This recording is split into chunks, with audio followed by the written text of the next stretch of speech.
And just a quick introduction to Dr. Musicant. He's, as I mentioned, the co-founder and co-owner of Essential Dental Systems. He also runs and owns the largest endodontic practice in the largest market in the United States, in New York City. He's a passionate educator. He's founded and invented many patented endodontic products. He's lectured all over the world, and has, as I mentioned, years of experience and passion about endodontics. So that being said, I'm gonna stop and let Dr. Musicant take over. Okay, well, thank you, and I want to thank everybody who showed up. To me, it's a strange world doing Zooms as opposed to being there in person. And basically, what I want to talk about are just some insights that I had. You know, you heard I'm the owner of a company, but I'm still a fully practicing endodontist. I've been at this thing for damn close to 50 years. And I want to give you some insights that I have that have frankly derived from my insecurities when I did endo. So that's what the whole orientation is about.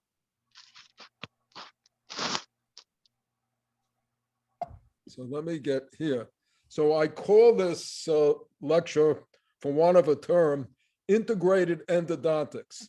And the term, you say, what is integrated? What am I integrating? What it means and what it does. So let's go from there. Let me see if okay, so let me just get this picture removed here. So the entire thrust of this lecture is to determine the most thorough way to cleanse and shape the canals with the least loss of tooth structure, consistent with that goal, while at the same time employing systems that are virtually free of instrument separation.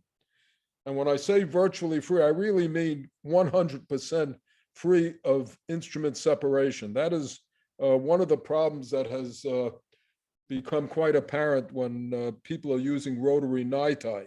Not that it happens that often, but when it does happen, it's definitely a negative. And I don't think there's anybody out there who's using rotary who would not agree that separation is something that is somewhere in your mind.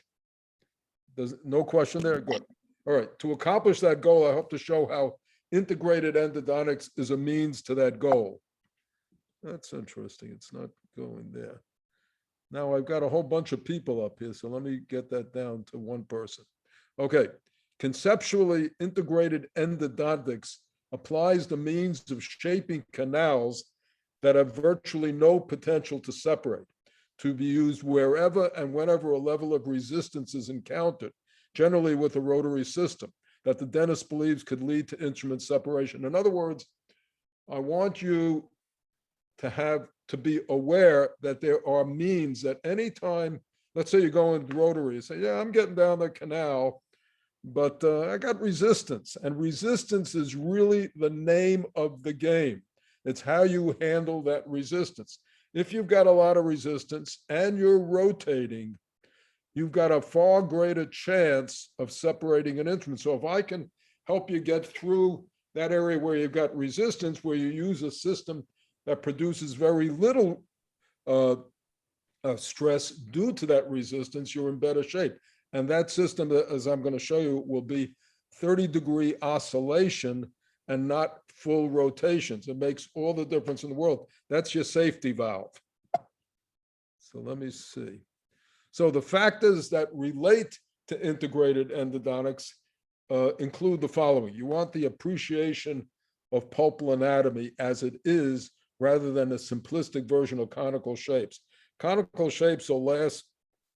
They exist in central incisors, maxillary central. As soon as you get away from it, you get to your bicuspids, your molars, your mesial roots, your distal. Many times you're dealing with varying degrees of elliptical shapes. So that represents reality. Don't think of everything as a conical shape. And then in line with that, if everything is not a conical shape, then your mesiodistal x-ray is just a two-dimensional picture of a three-dimensional reality, and it's not showing you the whole thing. you could be much broader in the buccolingual plane than you are on the mesiodistal. So you want to know that. So now when we really appreciate that, as opposed to this nice, simple conical shape, which looks so great mesiodistally, but is a two-dimensional image that may not be reflecting reality. Now we want to talk about the instruments that there's a design and function that carry out these procedures in 3 dimensions. So now we want to know about design, and then given the way they used, the design and how they're used, you want to optimize safety, efficiency, and thoroughness. And also it'd be nice if they're not ready to break, you can use them more than once. Got a big drop in costs. Okay, and take a look. This is just a way of showing what we're really dealing with.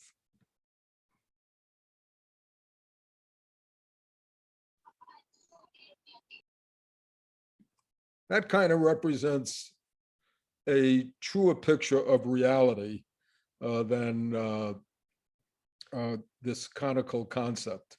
This is what we have to deal with, and we want to get it as clean as possible without sacrificing a lot of tooth structure. And frankly, from my point of view, without any chance of separating an instrument, because not only do you have this configuration and cross section, but you have all sorts of curves that exist too. So here's my greatest concern, of which I've already said. Let's see, separation. I don't want to see that. I mean, this case was actually sent to me years ago. Somebody else broke the instrument.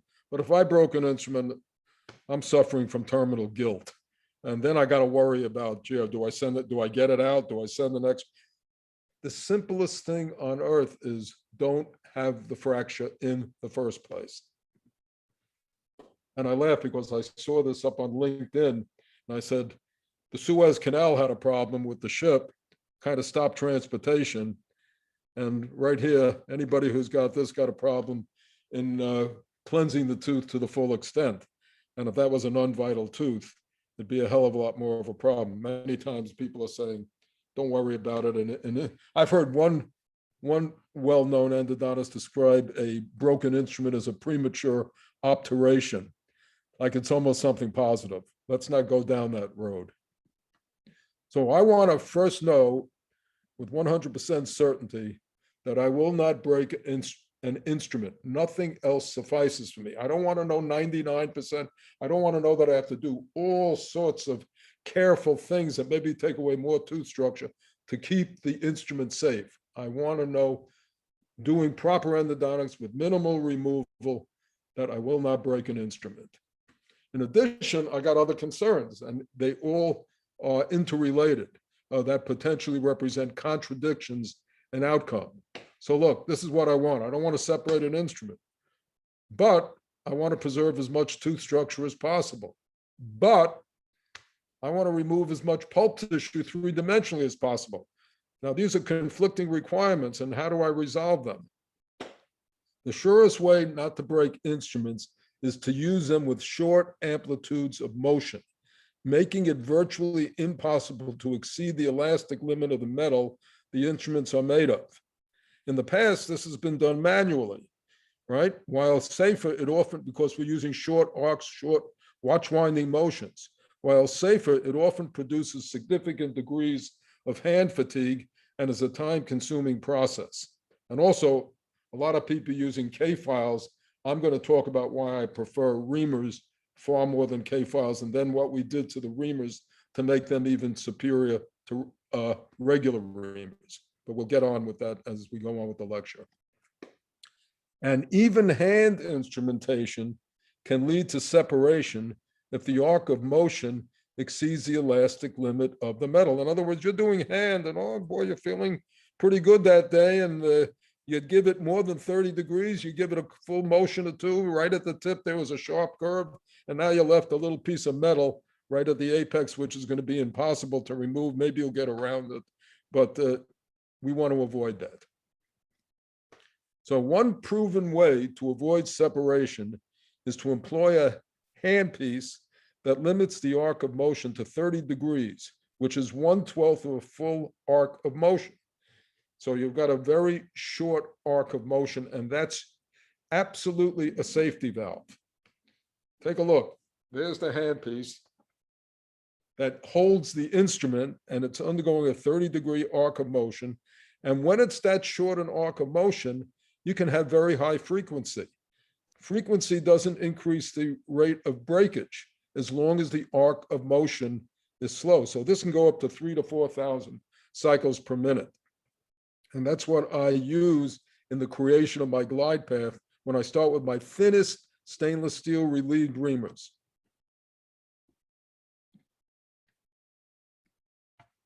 And then what we do is we take our instruments, our relieved stainless steel reamers, we put them in the oscillating handpiece, and then we, with the proper irrigant, we introduce them into the canal.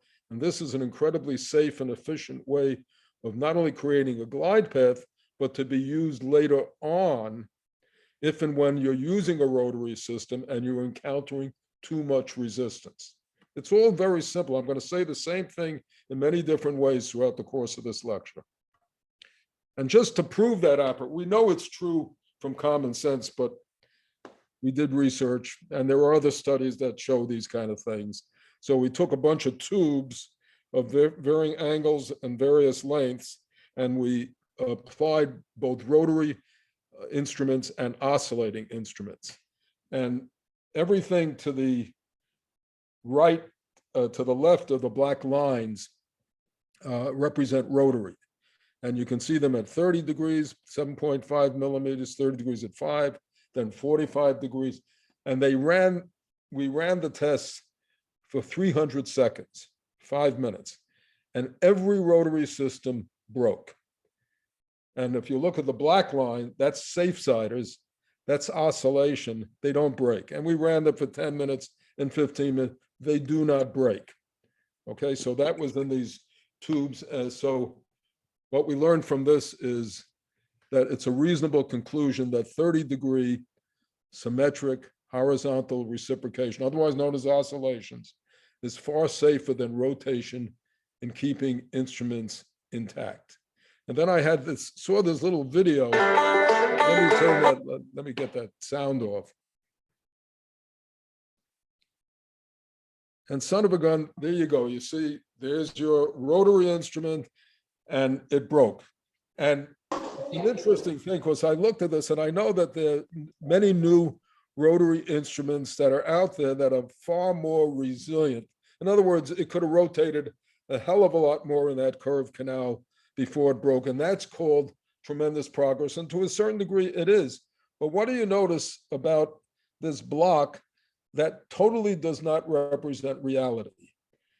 The instrument in that block is totally loose. It's not wedged against any of the walls along the length. So in reality, when you're rotating in a curved canal, you've not only got cyclic fatigue, which is that curve, but you've got torsional stresses because it's contacting a long length. So in reality, you have conditions that are far more severe that are represented by this. So rotary is always going to be vulnerable due to torsional stress and cyclic fatigue. And knowing that, that's where our comprehension of understanding stress lets us know when to intervene with a system that doesn't break, so we reduce the resistance that the instrument that we're using in rotation is subject to. And that's the whole idea. So if you're doing rotary, you want to be able to implement this system, which we'll get into. If you're not, this is a system, the oscillating system can work on its own from start to completion. Okay, let me get going. So your chances of not breaking an instrument are further improved if the oscillating instruments are made from twisted stainless steel rather than having the flutes ground in. This is just a function of mechanics. Anything that's ground into the body of the metal has the potential to produce microcracks. Microcracks can coalesce, and they can expand and lead to vertical fracture. When we use stainless steel, it's twisted. The only part that's ground is the edge of the blade, not on the inner portion. So they have no microcracks that have been placed that can propagate into a vertical fracture of the instrument. So up to now, let me get this, up to now, the takeaway insight is that short oscillating arcs of motion can reduce stresses to the point where they are no longer a factor in instrument separation, particularly if they are fabricated from twisted stainless steel. And that's a nice thing to know. And that's real. And how do I know it's real? Because I've been doing it for years, and on extracted teeth in the development of these products, I tried to break the instruments. They don't break. Okay, let's talk about instrument fabrication and design and why I favor, I'm going to just touch upon it now for a minute, then we're going to get into in more detail later. Why I favor a reamer design over a file design, and why a vertically relieved reamer design is better still. First of all, for me, I'm very familiar with this. This is all I talk about. First of all, what are the differences between a reamer and a file design? So let's take this rubber band, and right there, right now, you're still looking at what looks like a file design, a whole bunch of tightly wrapped flutes with a fair amount of horizontal angulation to the flutes. Now we're going to turn this file into a reamer. And the way we do it is we're going to stretch it out twice as far, and you're going to have half the number of flutes in any given distance. And that's exactly what happens between a difference between a file and a reamer. A file has many more flutes than a reamer. They both have 16 millimeters of working length. But watch what happens when we stretch it out. We've just turned that file, obviously it's a rubber band, we turned the file, the instrument from a file into a reamer. Now, all of a sudden, the flutes are much more vertically oriented. They don't have the same angulation. And because they're used in a watch winding horizontal motion, they now have an orientation where they shave dentin away far more efficiently. And then we found, son of a gun, major insight for us. When we had this reamer, we noticed it worked through the canal and shaved the dentin away more efficiently than a file. And I say, I'll go into more detail. And then we said, well, if that's true, we have less engagement and less resistance. What can we do to reduce the resistance more? Well, we put a flat on it. All of a sudden, you got a flat, you got two vertical blades that can shave dentin. Aside from all the reamers, they shave the dentin in the clockwise and counterclockwise motion generated by the handpiece. And you also got space for more debris.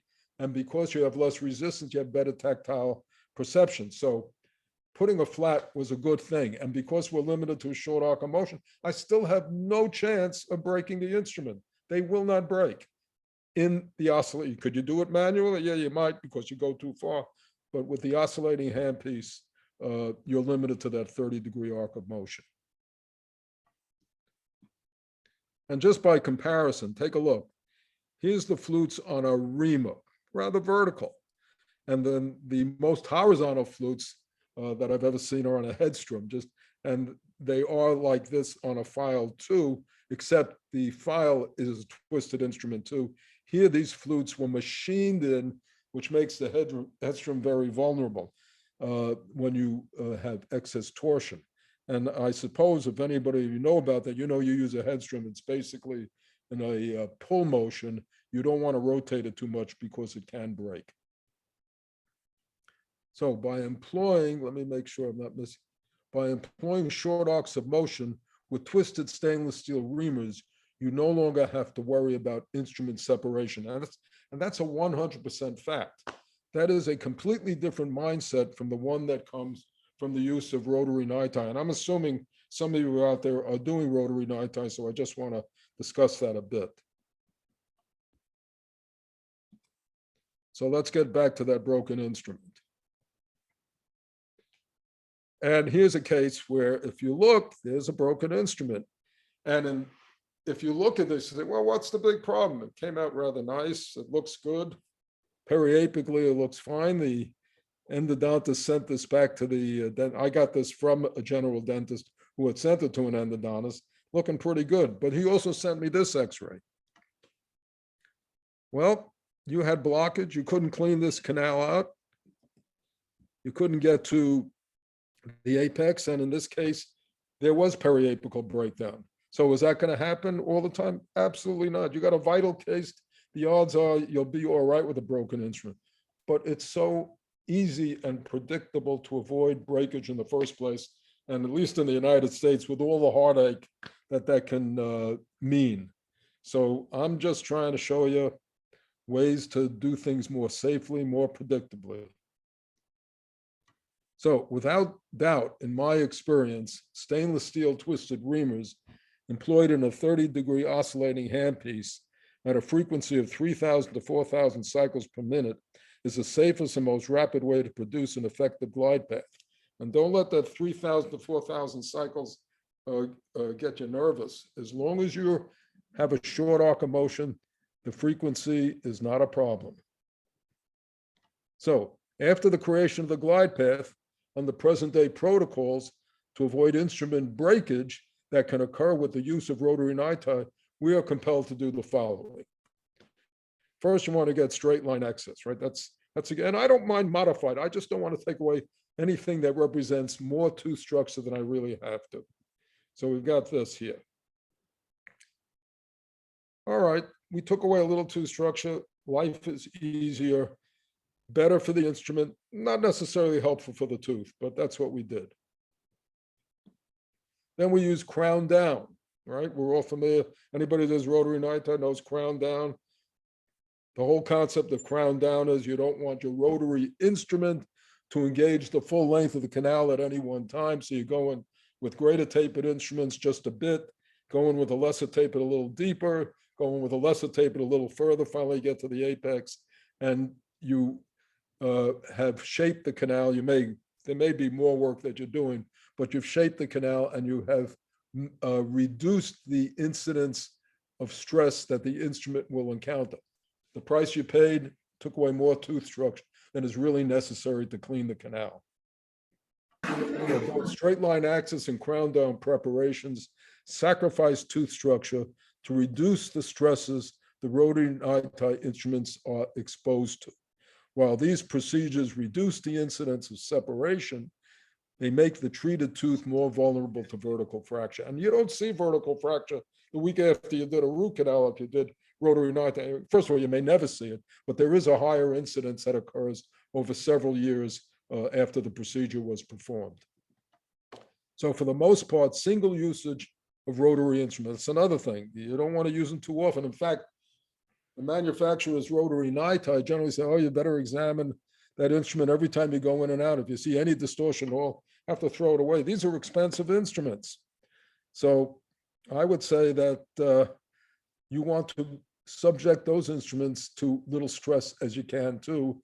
And that's where, when resistance is encountered, you can integrate the use of oscillating instruments in the canal at any point along the sequence to reduce that occasion. And that, knowing that is your option, you will be able to do a better job in cleansing the canal and reduce the chances of instrument separation. And then the other thing is minimal deviation. If you know that just going in a rotary can give you a problem, man, you don't want to lean that too aggressively, buccally and lean. They often say can lean a little bit, but it's not encouraged. And if people who have broken an instrument tend to get a lot more conservative. So you can assume if you're staying centered, that the following can happen.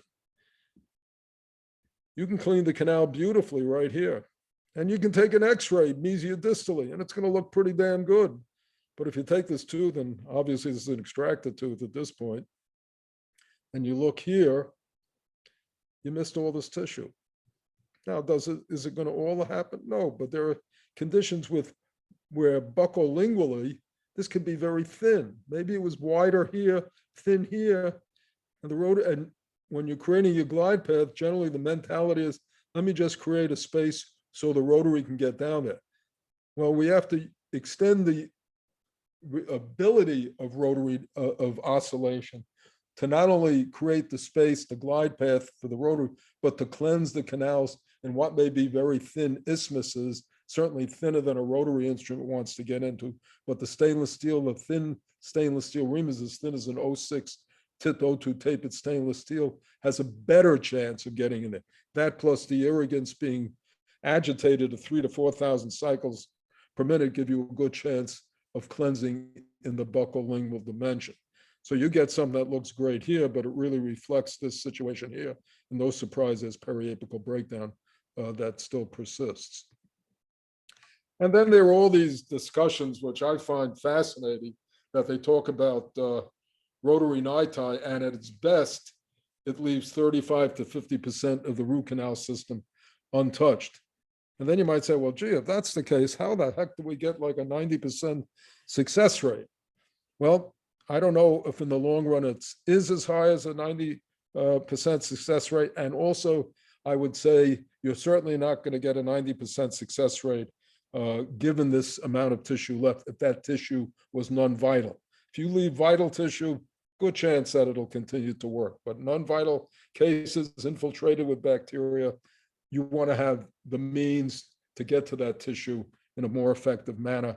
And strange as it may seem, it's not the latest technology of rotary niti, but it's the oscillating stainless steel relieved reamers that'll get in there a heck of a lot easier. So in the presence of increased resistance, we spend extra time creating the glide path, instruments we intend to use with a short arc of motion.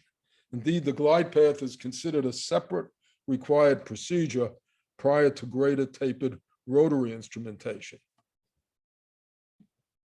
By incorporating these steps for the safety of the rotary instruments, we impact the roots in the following ways. And you know at this point what I'm going to say. Removing excess amounts of tooth structure in the mesiodistal plane, weakening the tooth in the process, and decreasing the resistance to vertical fracture. So take a look. This, when it was first introduced as a picture,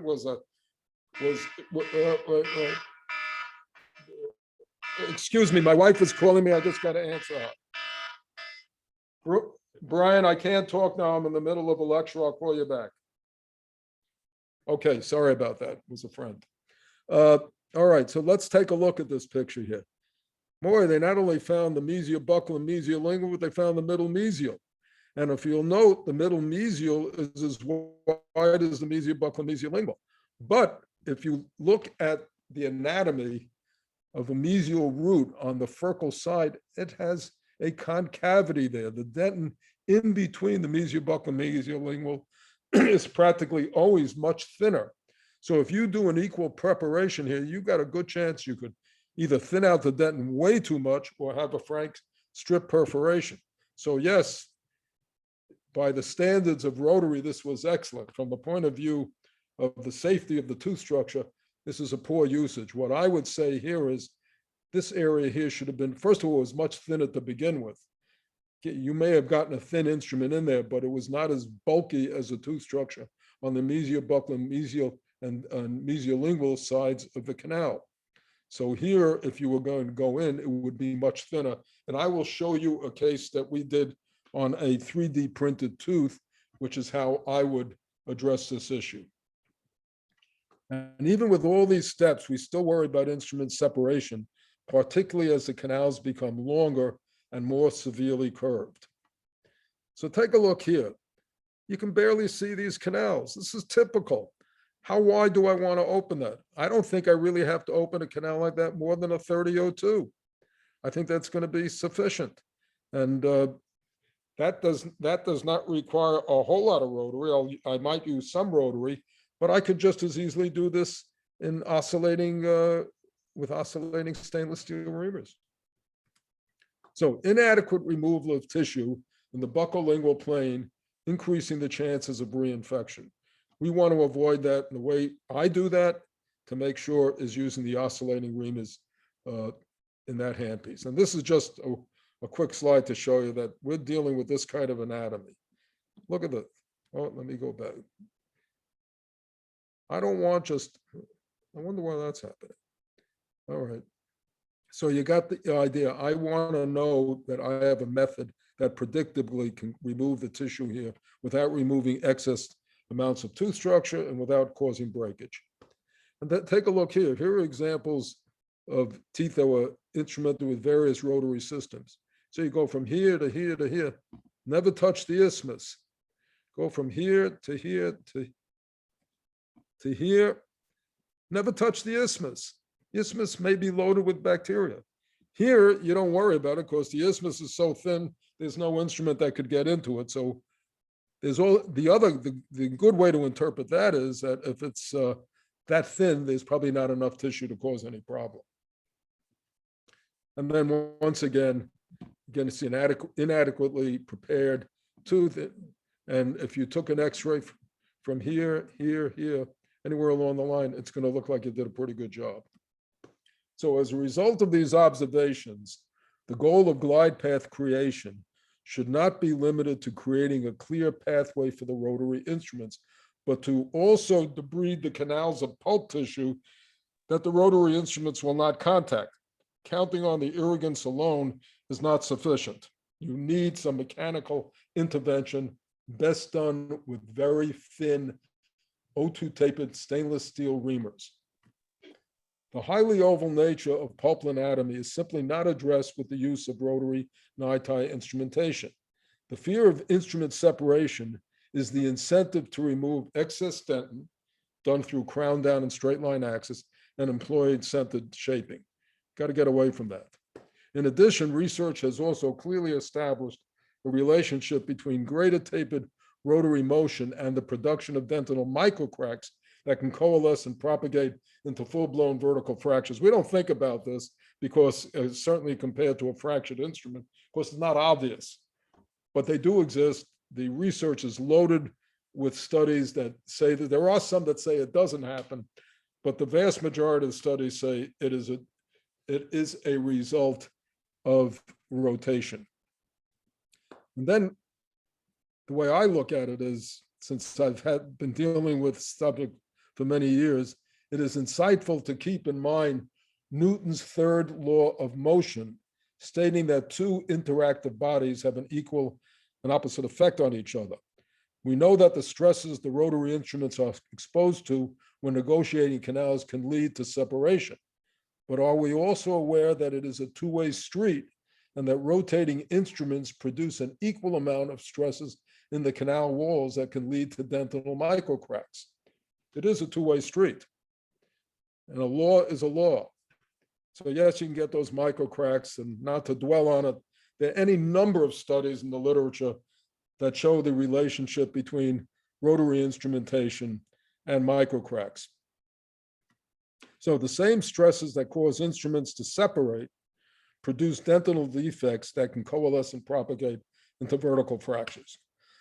Now, when separation is no longer an issue, we can afford to minimize or eliminate straight line axis and crown down preparations, preserving significant amounts of tooth structure in the process. The new approach is best described as a form of internal routing, allowing us to target our instrumentation to remove all the pulp tissue in 3 dimensions. And I got a little video that I'm going to show you with the next slide.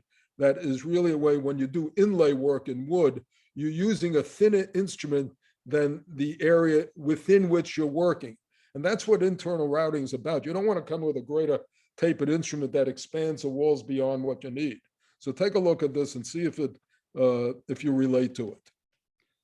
So we go in, there was a shape that was penciled in. You're using a thin instrument, and it can very carefully work the walls. Now, this instrument's being used in rotation, but the point is it's thinner than the space that it's in, at least what we call buccolingually. So I'm doing the same thing in oscillation when I work a canal. I want to work all the walls. I want to be able to lean against them. So we not only preserve more dentin, but we have the ability to vigorously apply the instruments against all the walls of the canals, removing far more pulp tissue in the buccolingual plane, and that's safely done in oscillation. Lesser tapered shaping preserves tooth structure, while at the same time providing for greater penetration of thin isthmuses and narrow buccal and lingual extensions that may be present. So take a look here.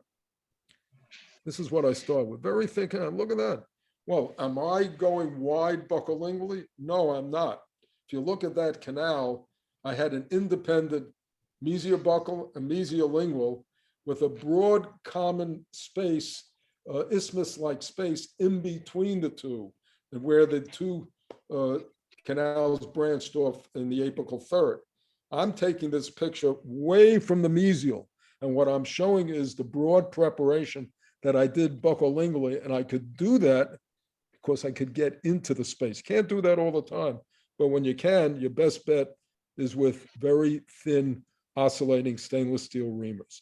So you got that kind of case. And then here, again, you see very little coronal preparation, but I was able to get a much thinner preparation. But in all these cases, when I go in, I am always leaning buccally and lingually in these canals. So they may be thin, but they're dense. Again, thin but dense. I'm working them buccolingually. And I'm not worried about breaking anything. Knowing the oscillating instruments are virtually immune to breakage, centered shaping is not required for safety. Rather, it is now extended as far as the pulpal anatomy allows.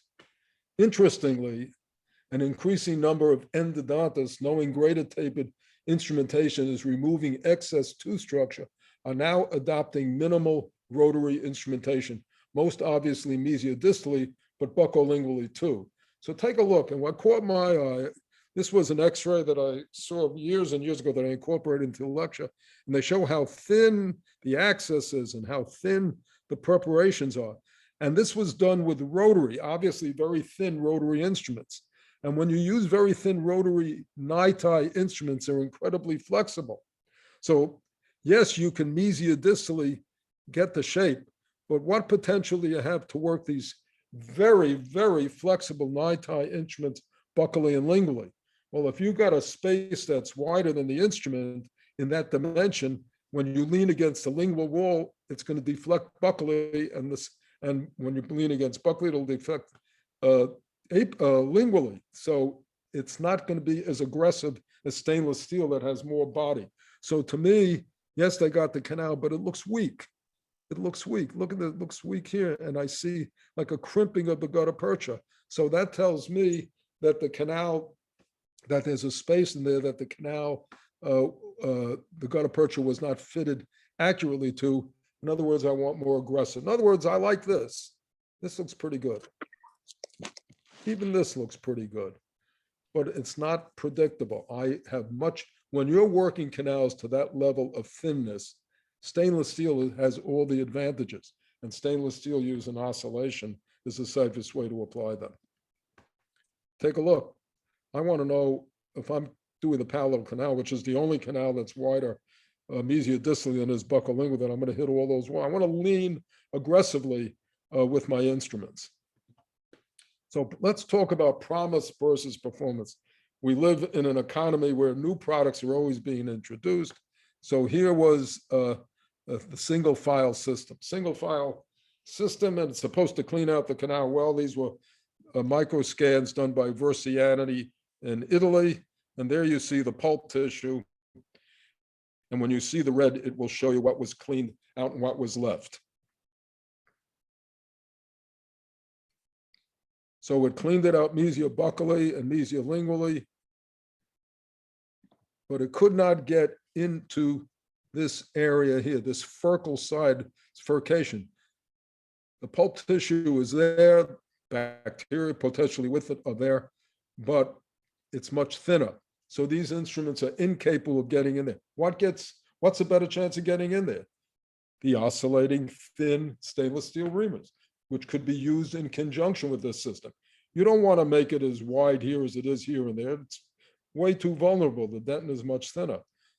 But if you use the reamers in smaller dimensions, you will clean out that tissue in that area.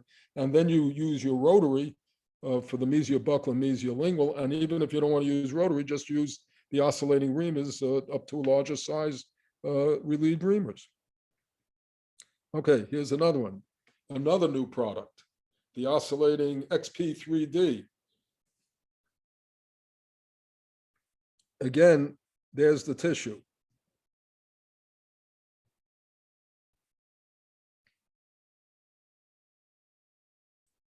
And again, notice, well, let's go back just a bit.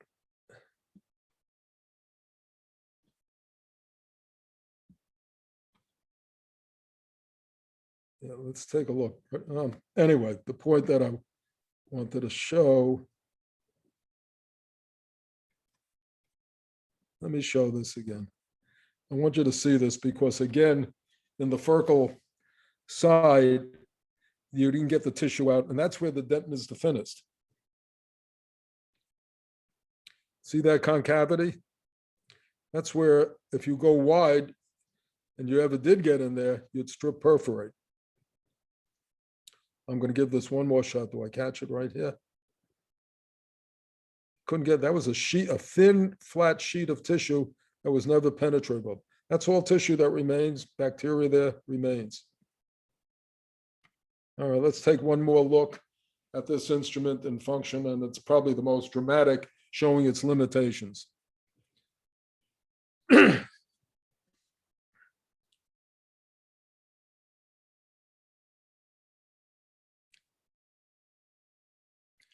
So what this promised, according to these micro CT scans, is just not delivered.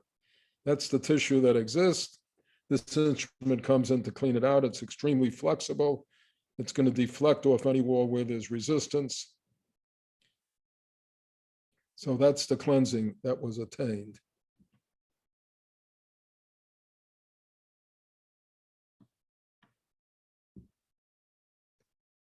This is not my definition of effectiveness. So that's one of the problems of the thin niti that is so flexible, it will deflect against a wall where there's any resistance. Now, let me show you something we did that'll give you some idea of the ability of stainless steel working. Here it is, in the mesial buccal where there's this thin, common isthmus-like space. And I'm leaning with my thin stainless steel reamers, working very aggressively against the walls. And I can do that because I can, because the instruments are not going to break. And then I go into the, let's say, the mesiolingual, and I'm leaning way to the buccal. I go back and forth as I increase my size of my instruments.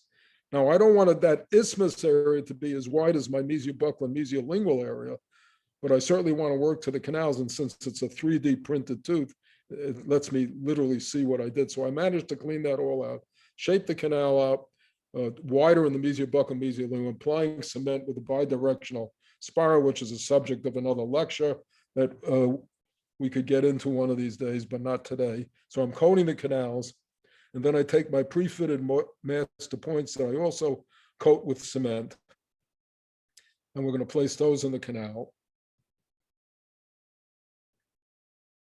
You notice how the cement goes in because it's been cleaned out in that area, and the cement flows very well. Now here comes the cement, drives the cement laterally, a little bit apically, and then we'll put the other point, well-coated point in.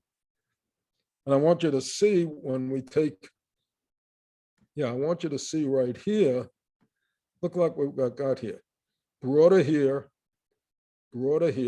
concavity, but not instrumented nearly as much here as it was here and here, which is exactly proper.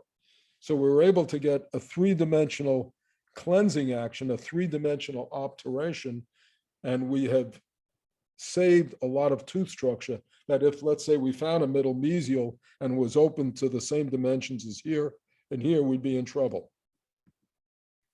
So initiating the glide path creation. We start with the thinnest instruments negotiating to the apex that also have the best chance of penetrating thin isthmuses that may be present. I generate high frequency oscillations, 3,000 to 4,000 cycles per minute, for rapid engine-driven instrumentation, eliminating hand fatigue in the process. So let's summarize the relationship between the resistance, the degree of the arc of motion, and the stresses generated. With resistance constant, the amount of stress directed against both the tooth and the instruments is directly related to the arc of motion. The greater the arc of motion, the greater the degree of stress.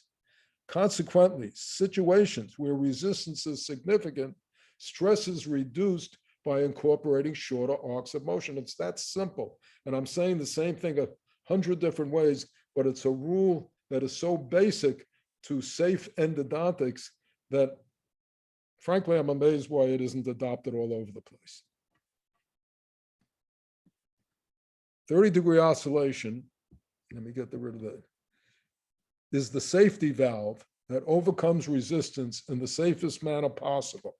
It can be used as a standalone system simply by extending the glide path creation to completely prepare the canals, or can be integrated into a rotary system anytime excessive resistance is encountered.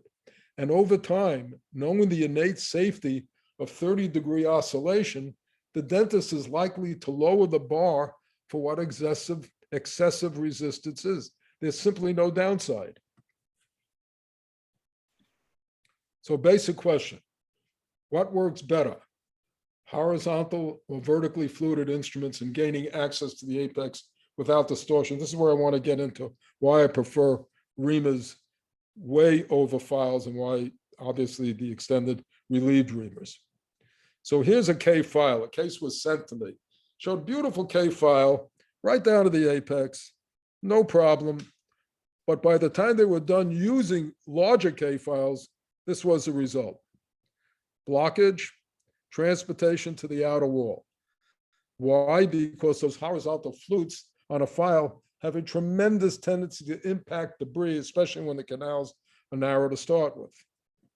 So within the category of instruments used with short amplitudes of motion, a vertically fluted instrument rather than a file design is better for the following reasons. So here's your reamer flutes, and here are your file flutes. So we use these instruments we use rather than K files. Comparing relieved vertically fluted instruments to K files, we observe the following. Fewer flutes on the 16 millimeters of working length of a relieved vertically fluted instrument than on a K file. It's approximately 16 flutes on a reamer versus 30 on a file. So what's the consequences of fewer flutes? There is less engagement along length, fewer flutes, less engagement. Relieved vertically fluted instruments are more flexible than files because they are less work hardened and thinner in cross section. So the fewer the flutes, the less work on, so it's flexible for that. Plus they got the flat, more flexible instrument. And the flutes are more vertically oriented. Consequences of less engagement. Less resistance along the shank as we negotiate apically. Consequences of greater flexibility, able to negotiate curved canals with less chance of distortion. And the consequence of vertically oriented flutes, able to cut dentin along length when the motion of the instrument is either horizontal rotation or reciprocation. So K files remove dentin only upon the pull stroke, impacting debris when inserted into the tooth. Vertically fluted instruments shave dentin away with the first clockwise stroke and don't impact debris when directed apically. It is also a reality that all rotary NiTi files are really designed to look more like vertically fluted reamers. Since they are the design of choice for rotary NiTi, why not for initial glide path creation? And if you take a look, that's a whole bunch of NiTi files, except they all have reamer orientations. They all have vertically oriented flutes. They look like, they are reamers. That's not that they look like reamers, they are reamers. So taken together, the consequences of greater flexibility, less engagement, and more efficient cutting along length produces superior tactile perception along length and at the tip of the instrument. So what's the consequence of superior tactile perception? Well, it allows the safe incorporation of a cutting tip. And what's the consequences of a cutting tip? The ability to pierce pulp tissue rather than impact it apically. The ability to distinguish between a tight canal and hitting a wall when used in a watch winding motion or an oscillating handpiece. Let me just elaborate that for a second. A person might say, cutting tip? Boy, but you could perforate. Yeah, I could perforate. I was doing rotation, but I'm doing 30-degree oscillation. So I'm going to get one or two reactions when I'm taking an instrument down a canal where all of a sudden I have an obstacle.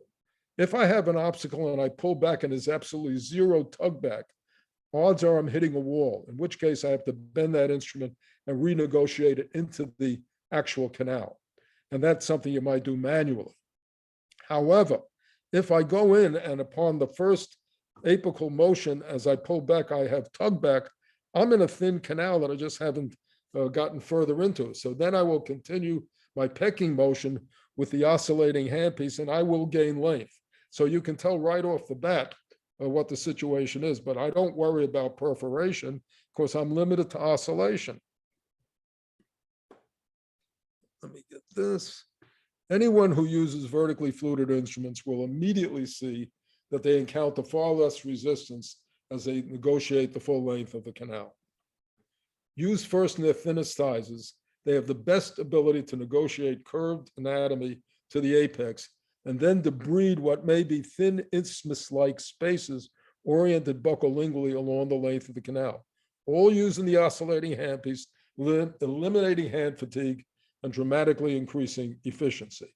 So just to reiterate, once again, the relieved reamers have more flexibility, an extra space for debris, two vertical cutting edges that work in clockwise and counterclockwise motion, and the ability to distinguish between a round and oval canal. That's something that I find fascinating. It probably doesn't have that much clinical implications. But if you have a flat on an instrument and that flat is lined up with the longer buccolingual anatomy of the canal, there's going to be less resistance. And then if you rotate it and the flat is now at right angles to the long angle, but lined up with the narrower, you'll have more resistance. Less resistance, more resistance, you know you're in an oval canal. These instruments can be used multiple times because the short amplitudes of motion produce minimal stress. They are replaced because of dullness, not fear of breakage. That to me means a lot. Okay, speed versus safety. I did purely oscillation in this whole case. Why am I going to look at canal anatomy like this? Take a look at I don't know what the heck is going on there. So I was much safer in using a situation where instruments that I know can't break. Take a look here. This was not the kind of case that I was ready to go in with rotary NiTi. So I did the whole thing with the oscillating handpiece, with stainless steel reamers, relieved reamers, and never thought I'd get that good a result. Same thing here. It was an easier case, but it was very amenable to oscillating reamers. Now, you get something like this, and I opened this up with the oscillating reamers to a 1502, then went to a 2002 in rotary, a 3002 and a 3004, cleaned the canal out, no resistance, went very easily, was not worried about breaking instruments. I'm perfectly comfortable to use rotary when I have these cases, but I may have in-between cases, not as easy as this, not as difficult as the others, in which case, say I'm going with my rotary, I'm in my rotary sequence, a little excess stress. I think let's loosen this thing up with my oscillating instruments. I do that all the time now. So what I really want is a system that will allow me to vigorously apply the oscillating instrument to all the canal walls in a uniform manner, and it allows me to more or less duplicate, or my goal is to duplicate the original canal shape in larger form. I do not want to do this. I might use rotary and shape this part, but the rest of it I would do in oscillation, and that's what's really going to clean it out. This result is far better than this. So the harder the case, the greater the need for oscillating safe-siders. And that's our sequence. I don't use, in my oscillating system, I only, at this stage of the game, we originally had some greater tapered rotary nickel titanium. I only use stainless steel. And to me, the use of the oscillating handpiece is an absolutely mandatory usage, whether you're going to limit yourself to that or you do a rotary system. And then we just practiced on so many canals in the practice development to them, very little chance of distortion. These are cases we did with the safe siders and oscillation. You got the idea. And then, of course, this represents another challenge, just finding the darn canals. But we did. And where are the canals? Well, we found them, thank God. That worked out. And this is a case that I enjoy. Preservation of dentin, total cleanliness in 3 dimensions, good active irrigation, got lateral canals. This is what we did using the oscillating stainless steel relieved reamers. So instrumentation with the use of relieved vertically fluted instruments does not limit the dentist to imposing a conical shape in canals that are not conical to begin with. Further advantages limited to 30-degree reciprocation include the virtual elimination of instrument separation, the ability to work the buccal and lingual walls aggressively with the thinnest instruments, the ability to use the instrument several times, the preservation of coronal dentin in the mesiodistal plane while removing undercuts in the buccal lingual plane, and the elimination of the crown down technique that routinely sacrifices dentin for the preservation of the instruments. Let's just talk a little bit about irrigation. Research has established that the minimum space requirement for effective irrigation is instrumentation to a 25 or 25 hundredths of a millimeter. The 3,000 to 4,000 cycles per minute of oscillating instrumentation combine agitation with physical contact to the walls to effectively cleanse the canals. And we have a study, we didn't do the study, it was a study out of France that showed that comparing oscillating irrigation to rotary irrigation produced the following results. They have studies in the coronal, middle, and apical thirds. And in the coronal third, when you compare 3 rotary systems, M2, hero shape, and pro taper, to the safe side, is in the coronal section, the dentinal tubules were all open, the smear layer was removed effectively. So they're all doing a good job. In the middle third, what happens with rotary didn't happen with the M2 rotary, but in the hero shape and pro taper, smear layer started covering the dentinal tubules, and it could not be removed with the irrigants. M2, it still worked, and the rotary and the safe side has beautifully opened up the dental tubules. Now let's look at the apical third. Apical third, where the instruments are the tightest, where they fit most intimately against the canal walls, you got the smear layer covering the dentinal tubules in all 3 of the rotary systems, but the oscillating system, the back and forth, kept the dentinal tubules open. Now, the next slide I'm going to show you may find amusing, but I thought it related rather well to the oscillating system of the safe-siders. Look familiar? That's oscillation. That's how you clean clothes, with oscillation. They don't talk about rotation when it goes around very rapidly. That's drying, but oscillation is needed for cleansing. So I don't know if it exactly relates, but it is consistent with the results we got. So you've got irrigation, and when you irrigate, you first put these irrigants into teeth that may be vital, or they may be non-vital. They could be highly open canals, or they can be narrow canals. So considering the irrigants we use, which are 6% sodium hypochlorite, 70% EDTA, and Irrigation, I'll explain what Irrigation is. It's important to know, do I do these all the same way? And no, I do not. If I've got a vital case, I do not want to put sodium hypochlorite into the canal initially, because it will make the pulp tissue somewhat more fibrotic before it digests it, and consequently will make it more difficult to negotiate a thin stainless steel relieved reamer down to the apex.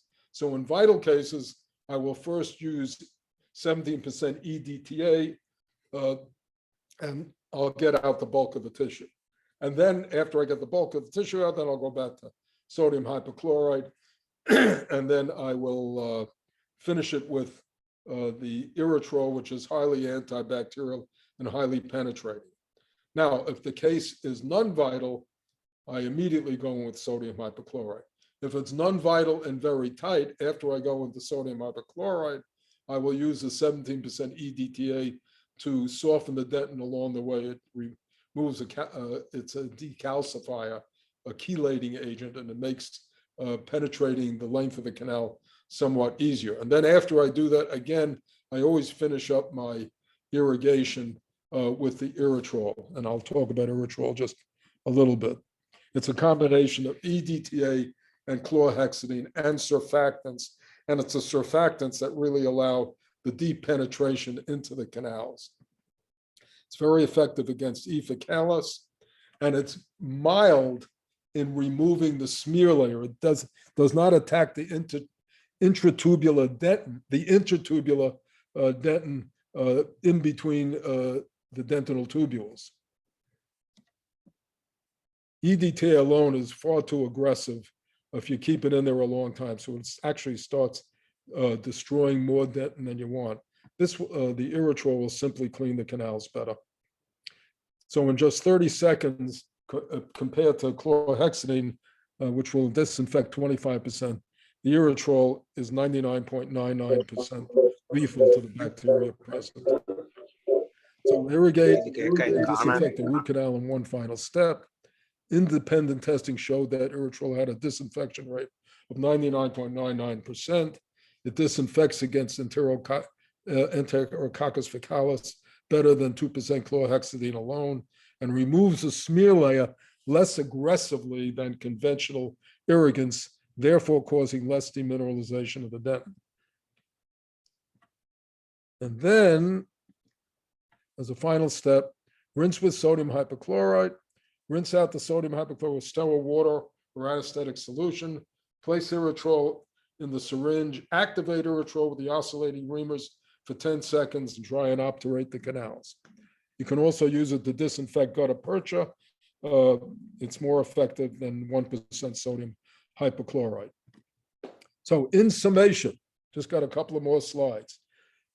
In summation, if you are already using rotary NiTi, anytime you encounter resistance that you estimate could lead to instrument separation, you can integrate the use of relieved oscillating reamers to widen the canal enough that the same rotary instrument will now reach the apex with minimum resistance and a maximum of safety. I call this use of the oscillating stainless steel reamers integration. They can and should be used anytime rotary instruments encounter excessive stress, creating conditions where instrument separation and dentin microcracks are far more likely to occur. And then, well, let me go back. If you are not using rotary instrumentation, the oscillating stainless steel reamers are routinely used as a standalone system, incorporating instruments from 0602 through 4002. Starting with the 1502, they incorporate a flat along their entire working length that reduces the resistance encountered, and coupled to the oscillating handpiece dramatically reduces procedural time and hand fatigue. So if this lecture has done its job, it should lead to questions that I should be challenged to answer. It is only through critical questioning that we can determine what works best. And that's about it. So thank you for attending, and I'm ready to answer any questions that might arise. What do I do Yes, now?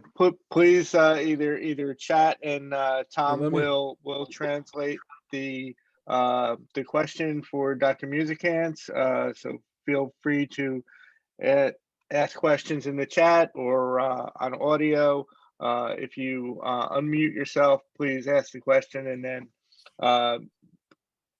put yourself back on mute, because there's a lot of people online currently. One point that I want to bring up, in case it got lost in translation, Dr. Musicant mentions relieved flat-sided reamers, and then also in some slides there was mention of safe-siders. Those items are the same. So the relieved flat-sided reamer is a safe-sider. So just want to make sure that didn't get lost in translation. So yeah, any questions, please feel free. Hi, Betty. Hi. I'm how Ashok are here. you? Yeah, yeah. I'm Ashok here. Hope you remember, Dave. Hope you remember me. It's pleasure seeing you after 12 years. Yeah, we're both getting younger. Yeah, exactly.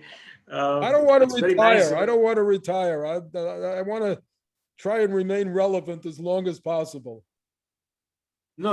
Your energy level is increasing day by day. Probably you're 80 plus now. Wait, say I'm losing you a little. Your energy level is increasing day by day. Well, The that would be same good. energy. It's not true, but I appreciate the thought. You both look the same to me. You know how All I saw right. you 12 years back. Yeah. Okay. Okay. It's so pleasure to see you both today in today's meeting. Oh, thanks a lot. Thank you.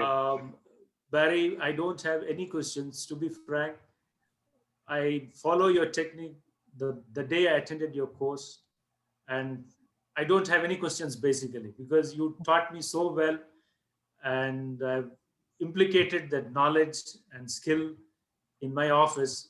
To be frank, from past 12 years, I have not touched any rotary instrument at all in my office. Right. Well, and I can appreciate that. Yeah, and I don't know why your instrument, reciprocating instrument, I've used on thousands of cases, but still it's working. I don't know why. It's not, uh, uh, it's so well, but the only thing is we are not getting your products in India. That is the only drawback what I'm feeling now. Yeah. Especially your relieved reamers. Right. Please, my request for you both is, try to find some good dealer in India, and so that we can all, make use of that. Well, Tom, who's deals with India, is really here today. He's hearing what you're saying. So, I mean, my talents stop with the lecture. You know, I'm not in that aspect of it. So I hope Tom can Okay. put it to you. Okay, let me. Okay, I'll touch him. I'll keep in touch with him. Okay, great. Sounds good. Terrific. So No, certainly that's one of our goals is to find good representation and distribution in India. So we're certainly open to any suggestions that can help us with that. We do have a question that it's mentioned here. Why still the rigid stainless steel? Why not NiTi relief reamers?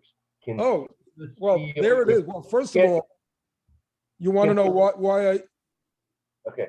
Can stainless steel rip the form in unlike NiTi? So I'll let you answer the question. yeah, if we were using stainless steel in rotation, then you have a much greater chance of causing damage anywhere along the length, because it is somewhat more we're rigid. in a live. It's not your topic. Is there? Should I continue answering? When you limit the arc of motion to 30 degrees, if you think about it, I don't know if you guys are familiar with the concept of balanced force. But balanced force was the use of stainless steel files that were introduced in the canal, and you'd give it a turn to engage the dent in a clockwise turn, and then you would use a counterclockwise turn while applying apical pressure. And the counterclockwise turn would literally crack off the dentin that was engaged in the clockwise form, and it always stays centered. Well, if you think about 30-degree oscillation, one, I'm using reamers, and I'm limited to a 30-degree arc of motion. So the clockwise motion, and I'm applying apical pressure, the clockwise motion engages just a small amount of dentin. And then the counterclockwise, because I'm applying pressure, cleaves that dentin off. But since it's such a small amount at a time, you don't feel it as a real cleaving. But you'll notice that the instrument gets just drawn in, and it almost, it goes down to the apex more often than not very easily. I mean, there are super tight canals that you got to even work them manually for a short time, but those are tougher, much tougher cases. So there's very little potential. And that's why, frankly, I show all those curved canals that just don't appear to show any great distortion. So I don't find what you're talking about would be a problem. Of course, we don't want to over-instrument under any circumstance. That's never a plus. So stainless steel is better than nitrile, which in the same dimensions would be so flexible that when used in rotation, it's always going to deviate from a wall if there's an opposing space. So if everything was perfectly conical, rotary would be terrific. But because there are the elliptical nature of canals, they're not going to be well cleansed in a rotary system. And if they are, then too much dentin was taken away mesiodistally to extend the preparation buccolingually. You can do a much more conservative job with thin stainless steel reamers. Did I answer that? Am I okay there? No, that sounds good. So here's another question. It says, I do use stay-siders, but find the canal walls rough and irregular compared to rotary. How do I overcome that? And he said that you answered the question. Well, yeah, you can make a case. One, I'm not so sure that when rough walls are necessary, and I want them well cleansed. I'm not worried as much as if they're not perfectly smooth. I will add, however, that we developed a rotary system, the helically fluted, horizontally fluted rotary instrument that I use in conjunction. And what I will do after I've created a space that the our rotary instruments can get down to the apex, I will work the walls. And one of the nice things about rotary, it does give this nice smooth wall. But remember, you're looking at a wall mesiodistally. It's probably not doing too much buccolingually. So if I would say it's probably more important to know that I'm cleansing the canals in 3 dimensions, including buccolingually, than I am really particularly worried about super smooth walls. I think that's more a stylistic appearance that probably doesn't have clinical relevance, especially you consider the fact that there's all sorts of papers out there that show 35 to 50% of the pulp tissue using rotary systems is not even removed. So I don't think that particular thing, I understand the beauty of it, but I don't think it has clinical implications. So another question, which, I mean, I guess is a little bit of a challenge, which I've never heard. But how do you go about retrieval of stay-sider instruments in the case of separation? Well, the only way that I know you could get a separation, a removal of a safe-sider instrument, if that instrument was used manually. And if you broke an instrument manually because you rotated it too much and there was a sharp curve, the whole point of this lecture is to avoid the separations in the first place. Now, a lot of people might think that doing something manually is safer than using it in the oscillating handpiece. You take a thin reamer.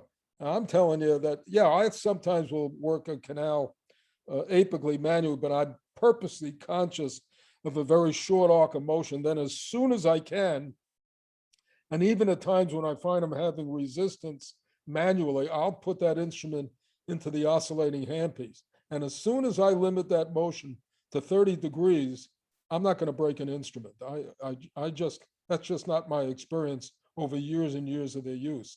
The best thing I can say, removing instruments fraction of the apical third is next to impossible. You want to avoid it. You don't want to have to learn how to get them out if you can avoid them all the time. That's kind of the best answer I can give there.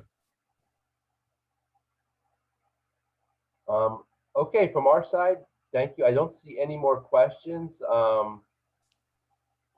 So if anyone else would like to add anything, great. If not, I think I'd like to turn it over. I think there was one comment that we were still waiting for from one of our friends from India, but if not, we can just, like I said, say thank you. Dr. Musican, anything else you'd like to just finalize with? No, I just want to thank everybody for being in attendance, and it's good to see some old friends. And I don't know if I'll ever have the strength to get to India again, or if under the present COVID circumstances, when it will even be possible. But it's good to see you guys and good to talk with you. Thank you very much, Barry. All right. Dave, Yes. Bye-bye. Stay Yes, well. thanks, everyone. On- Thank you for attending and stay safe. Thank you very much, sir. It was very interesting talk. Well, I appreciate it. Thank you very much. Have a good one. I don't know if you see me, but stay well. Yeah, I can see you, sir. Okay, dog. Bye-bye then.